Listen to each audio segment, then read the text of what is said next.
শেখ হাসিনা সরকারের পতনের পর বিভিন্ন ইস্যুতে প্রতিবেশী দেশ ভারতের সঙ্গে সম্পর্ক এখনো আগের অবস্থানে ফেরেনি বলে মনে করছেন অনেকেই। অন্তর্বর্তী সরকারের দায়িত্ব নেওয়ার পর ভারত ইস্যুতে কোনো রাগঢাক ছাড়াই কথা বলেছেন প্রধান উপদেষ্টা সহ অন্যরাও।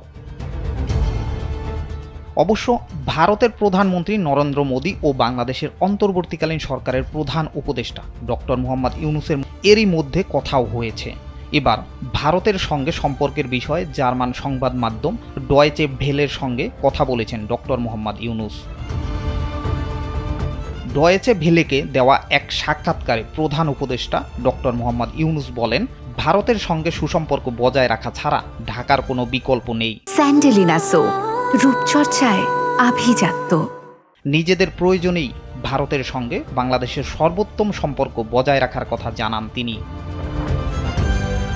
প্রধান উপদেষ্টা বলেন, ভারত আমাদের প্রতিবেশী এবং আমাদের একমাত্র প্রতিবেশী বলা যায়, কারণ চারদিক থেকে ভারত আমাদের কাছে, কাজেই তার সঙ্গে আমাদের সবচেয়ে ভালো সম্পর্ক হওয়া উচিত এবং হবে।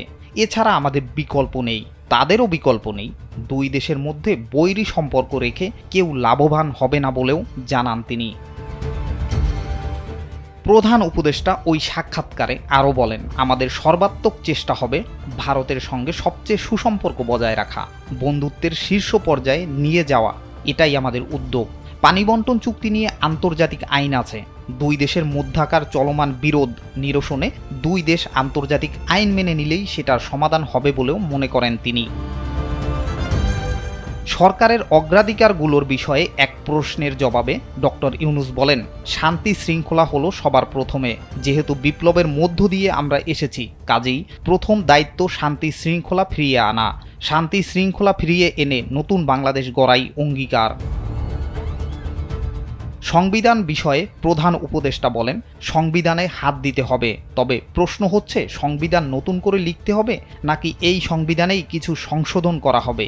এ বিষয়ে মতভেদ আছে, এজন্য কমিশন হবে, বিচার বিবেচনা করে সিদ্ধান্ত নেওয়া হবে। নির্বাচনের বিষয়ে ডক্টর ইউনূস বলেন, বাংলাদেশের ইতিহাসের সবচেয়ে ভালো নির্বাচন হিসেবে যেন গৃহীত হয় এমন নির্বাচন করতে চান তারা।